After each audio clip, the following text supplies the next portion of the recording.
زندگی آپ کو بہت خوبصورت نظر آئے گی اگر آپ زندگی کو مثبت پہلوؤں سے سوچنا شروع کر دیں۔ کھوئی ہوئی چیزوں سے زیادہ پائی ہوئی نعمتوں پر شکر ادا کیجیے۔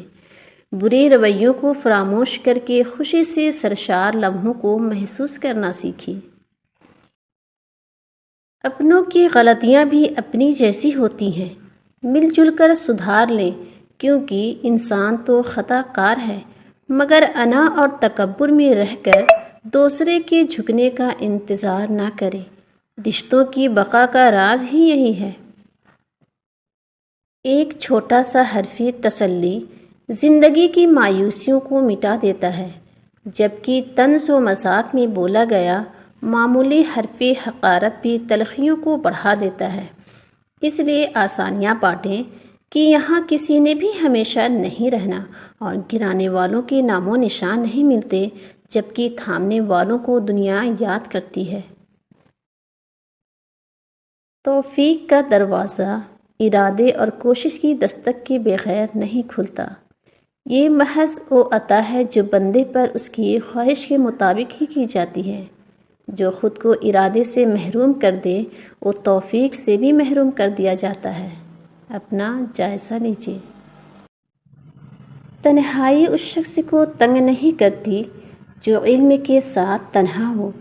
جو بھی کتابوں کو تسلی کے لیے استعمال کرتا ہے وہ کبھی غمگین نہیں ہوگا۔ جو شخص قرآن پڑھنے کا عادی ہو وہ دوستوں کی جدائی سے بور نہیں ہوتا۔ تکبر چاہے دولت کا ہو، طاقت کا ہو، رتبے کا ہو، حیثیت کا ہو یا حسن کا ہو، علم کا ہو یا حسب و نسب کا ہو، حتیٰ کہ تقویٰ کا ہی کیوں نہ ہو، انسان کو رسوا کر کے ہی چھوڑتا ہے۔ اگر آنکھ کی بینائی ختم ہو جائے تو انسان رات اور دن میں فرق نہیں کر سکتا۔ اسی طرح اگر انسان کا دل اندھا ہو جائے تو وہ حق اور باطل میں فرق نہیں کر سکتا۔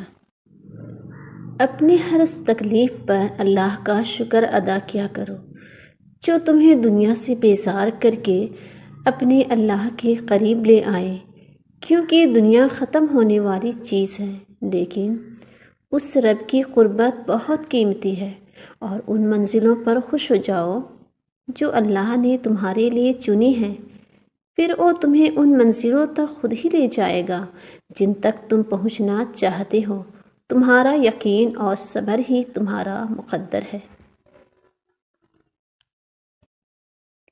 آپ کبھی ایسے شخص کو شکست نہیں دے سکتے جو خود کو نیا بنانے کا فن جانتا ہو، جو اپنی ذات میں حیرت اور محبت تلاش کرنا جانتا ہو، جو اپنی صلاحیتوں اور قسمت کو پہچانتا ہو اور جانتا ہو کہ کس طرح اپنے آپ کو سنبھالے اور ناکامیوں سے بچائے۔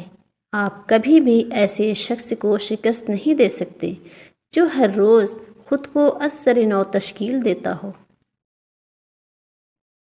زندگی میں ایک دوسرے سے موازنہ مت کریں۔